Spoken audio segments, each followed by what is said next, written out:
Like you guys mentioned, we're at the Dinner Amongst Stars event here at Prime 47. This is something you've been involved in for 9 years. Why was it so important to come back and do this, even though you're not with the Colts anymore? Well, even though I'm not playing anymore, my objective is still the same, to come out and serve the community. I was here for 14 years, and those 14 years the community accepted me like I was their own. So this is one of those things that I want to continue to do even though I'm not playing. And so I can't let this go. Stuff like this you can't let go. So I was excited to do it again, and then my old teammates said they'd be here. That was half the battle right there. So it's always good to do that, and I'm just excited about the whole thing. Okay, so you went to the game yesterday, got to see the Colts win. What do you think about the team this year? How are you feeling they're going to do? I really feel like they're catching their stride at the right time.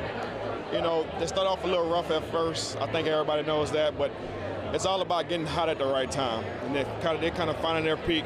They still got 3 division games left, and even though I'm not there, I know the mentality is still the same. Take care of the division, then you get in the playoffs, and when the playoffs starts, it's a whole nother season. So watching them yesterday, I was excited for them. They had a great game. The receivers stepped up big. It's always good to see those guys catching passes, and I'm just excited to see all the older guys, the veterans, the Matt Hasselbacks, the Robin Mathis, the Adam Vinatieri's, guys like that to step up and making big plays, to show these young guys it's not always about young, Exactly. So it's good to see those guys out there making plays, and I feel like, like I said, they're hitting their stride at the right time. So speaking of those veteran guys, what does the future hold for you? It's family time, man. It is family time. I'm just telling everybody, I went to my first parent-teacher conference. I'm normally on the other side of that, so stuff like that is great. And I've been able to do things that I haven't done in 14 years. It's just awesome. So I'm just enjoying that time right there. I'm just taking it one day at a time. All right, well, Colts fans, very happy to have you back in Indy. Guys, we'll send it back to you. We are standing by live with Jaqual Jackson, the man who made the critical pick 6 to tie this up at 21 apiece. Take us back through that play. What did you see there? You know what? They had run that play earlier, I think a couple drives before that, and it was a play where they ran the ball. So this time they decided to, set up the pass with a similar run fake. So I bit up on the run fake, and I realized it was a pass, and, I quickly dropped in my coverage, and, it just ended up at the right place at the right time, and, I got a lot of respect for Matt. That one particular play, I don't think he saw me, or else he wouldn't have threw it because he threw it right to me. But I'm just excited that I was in the right place, doing my job, and I made the play that I was supposed to make.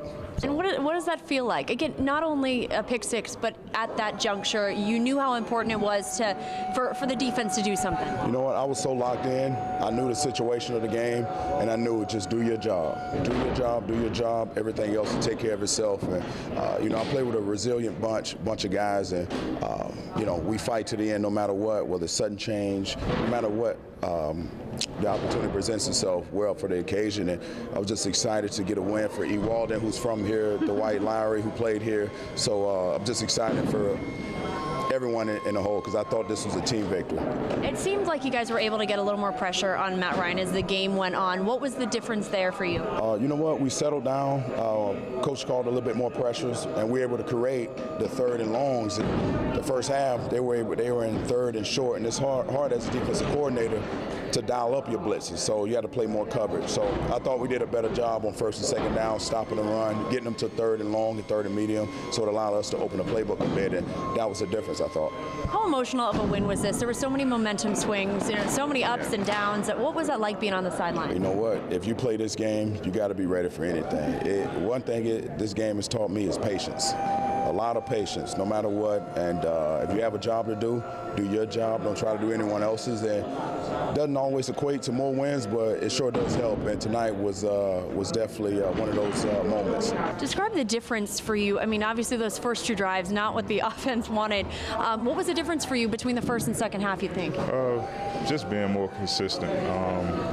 We know they had a very good defense, and you don't really see a lot of big plays, made against those guys. So, you just got to be patient and just take your plays here and there. And when you get out of rhythm, that's normally you try to make those big chunks. It normally hurts you. So, that's what we just did. We just, stayed consistent, stayed trying to run the ball, and we was able to get the win. What is the value of having Andrew on the sidelines when Matt's out there? It's great. I always say it's great to have two good quarterbacks because situations like this, you have a guy go down, you have somebody that steps in and you can pick right up. So I'm glad that we have those two guys on our team. All right, Andre, thank you so much. Enjoy the trip back to Indy. AC, back to you.